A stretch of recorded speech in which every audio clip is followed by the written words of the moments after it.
Hello everybody, this is Reviews and More, and we're going to take a look at some differences in various pen widths. So we're dealing with basically how thick the writing is on these various pens.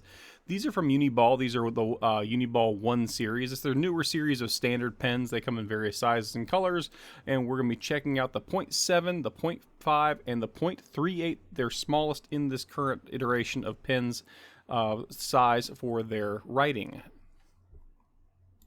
And just so you know, I'm not BSing you, we got all the various sizes put right there. And we're going to jump right in and just kind of show you what they actually look like close up, as well as the final results when you write with them in our macro lens. So we get to see all the various little skips and flaws and things that are great about them. So first we'll take a look at the actual pen tips themselves, the ballpoint pens on each one. Obviously you can see there is a size difference. Obviously it gets much smaller as you go.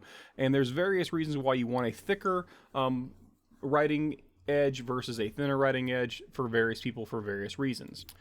Typically, the thicker the pen is, the more it's going to flow easily because there's more area for the ink to flow out of, so it's a more smooth writing experience, whereas thinner allows you to get more details, but the writing experience tends to be a little more choppy, a little more scratchy, some people describe it as. You can definitely hear a thinner pen much more loudly, so if you're an ASMR fan and you like hearing the scratching of a pen on paper, they're usually using like a .5 or smaller when they're doing that. And here you just see me running through the various sizes. Obviously, the .7 is going to have a much thicker ink flow, which you can see there is much darker, looks a lot less light, and that's because there's so much more ink being laid down.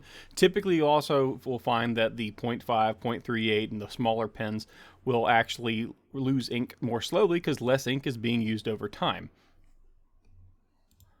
The biggest flaw to the thicker pens is obviously going to be that there's pooling. It's not quite as neat and tidy. Sometimes you get some smudging going on because the ink flow is so extreme. If you get like a 1.0 pen or a 1mm pen, those can be very, very splotchy, and that's why folks usually stick to .7 or .5. That's what in the United States you see the most of.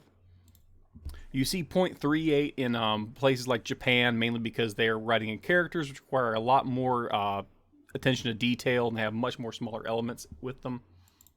And as you can see here, as we get to the thinner and thinner pens, we end up getting a lighter and lighter product simply because there's less ink flow, so there's less ink being laid down.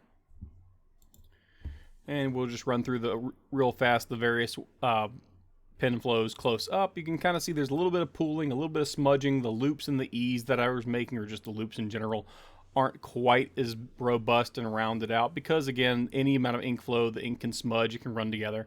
.5, similar story, but it is thinner. You'll notice that it's a much thinner line on the quick lining that I did down the bottom. And then .38 obviously is the thinnest. You can see some very bad skipping early on in this one sample. That's mostly because there were new pens and the ink flow had to flow out. But you will see it's a little more scratchy, a little bit much thinner, and especially with the fast writing or the little scribbles I did at the bottom, you can see there's a lot of hollowing out of the ink flow, which means it's going to look very, very light on paper. So that's one of the flaws of those. However, you can make up for that obviously by not writing quite so fast. With .38, you're not doing a whole lot of artsy or fast scribbles or doodles because you're going to get those same flaws. So here's a close-up of each one. I had to do .38 twice because the ink flow was just giving me so much hassle.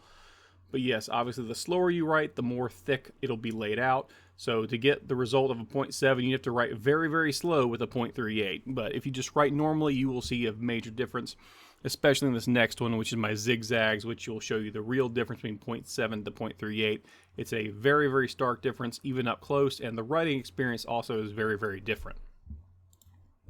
Again, you will get more skipping the thinner you go. So there we get the nice thick .7 up top, you get the middling .5 right there, and down the bottom you get .38, where it really thins out between the tips and valleys of the zigzag, because that's where the pen is moving quickest. So you just can kind of see just how different it is and what the ink flow looks like.